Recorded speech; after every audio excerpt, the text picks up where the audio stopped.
Hey, we're in the shop here. Got the John Deere 6300. Has a oil leak on the back side. Here you can see the rim is all oily. So we've got a new oil seal there. It's on the back side of this final drive unit. So first step is to pull this tire off, which we're doing, and then we'll see what we got to disassemble after that. Now that we have the tire rolled off, see we've got this piece basically splits here. You can see that seam. And we've got this Allen headed bolt there and there. So what we're going to do is a little bit rounded over.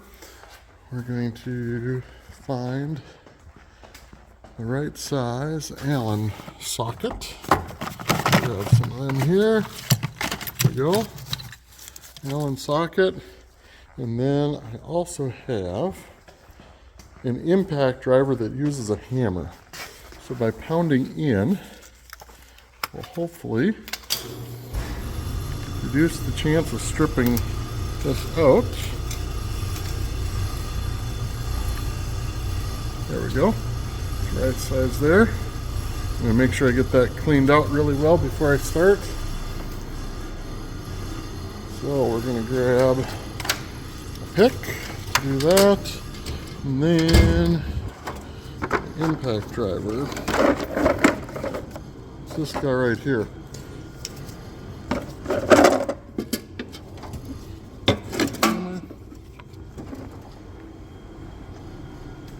Back over to our wheel.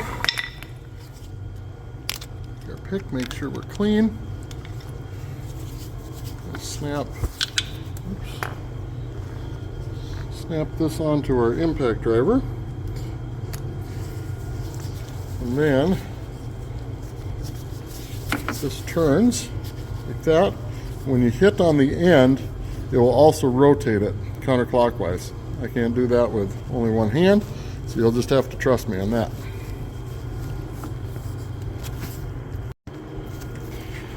Okay, that worked like a charm. Took a few blows. Now, threading right out. There's our little screw. And this other one is that broke loose. Threading right out. So now, see what it takes to separate this housing here. I'm guessing, yes. Here we go. We've got a place to drive with a chisel. See if we got one on the opposite side. Yep, there's one down here as well. So we'll be able to get a chisel in there in order to separate that outer housing and be able to see the planetaries and seals and all of that. Okay, that slid apart pretty easily. So we've got our outer part with our planetary gears. Those bearings all feel good in there.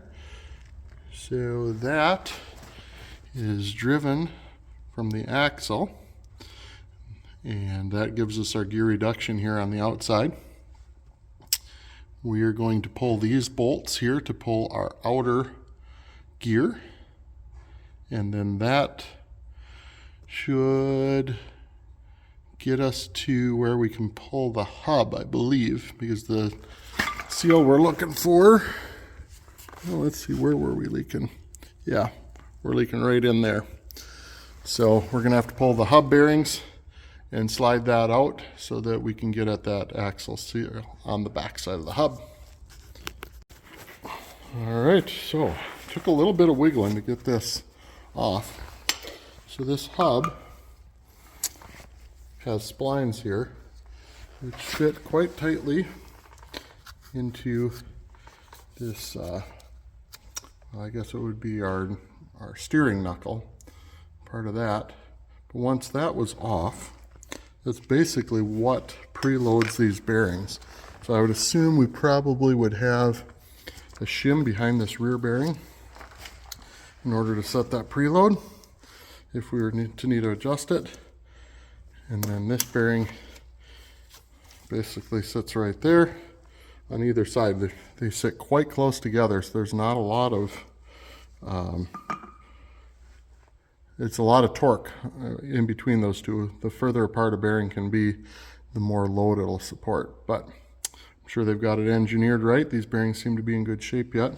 So now here's our new seal. I got to pull the old one apart. We got the inner part of the seal is still there, sealing on that. It's a two-piece seal, which they call a dynamic seal. So it actually seals to both housings, and then it allows the sealing surface to turn on itself, which helps prevent wear. When you have a static seal, usually it's fixed the outer housing and the inner lip turns on the shaft, but that'll oftentimes wear a groove in the shaft, and then you're ending up either needing to machine that or put wear sleeves on. So this helps to extend the life of the other parts, and you just need to replace the seal. So we got to pull that apart, put our new one in, and put her all back together. All right, here we popped our old seal out and got the new one tapped back in. So we're going to set our bearing back in place. Inner one. Slide that on here. All the way in. I'm going to do this with one hand. It slid off fairly easily, but I think I'll have to take a punch so that I don't damage this outer carriage. And then we'll slide our hub in and we'll cinch everything up behind it. All right, with just a little tapping, we have this back in place. Now, I have to get this lined up. So we've got all these fine splines in here, which is how this spline's on. But I got to make sure that we line up with these holes. So it'll take a little bit of alignment, make sure we get it lined in. And I've got blue thread locker. As I noticed, it looked like these bolts had some of that on there. We want to make sure that they don't back out. There's no lock nut or any other locking mechanism. So put a little bit on there, and we will probably try and use that to draw this back in. I'll tap it in to get it started, and then slowly work it in with those bolts to pull it up tight. This bearing isn't quite tight there. You see it will be flush with this face once it's all the way in and drawn in tight. So everything's not 100% seated, but it should be once that hub is in place. I should really get a tripod so we can see this in action, but I've got that back in. Everything is tight.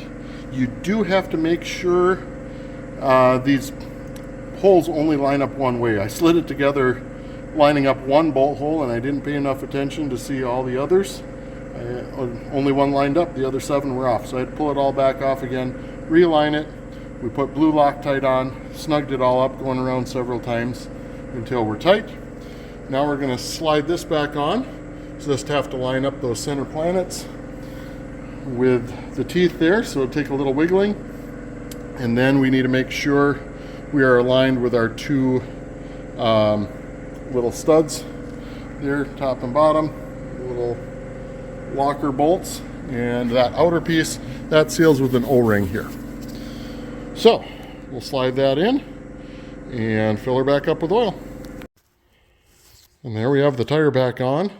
I'm going to need to pull the tractor ahead a little bit. Once everything was engaged, I can't rotate the axle anymore because everything's tied back to the transmission. So we will pull the tractor ahead until the level plug gets up where it needs to be. Then we'll fill it with 80/90.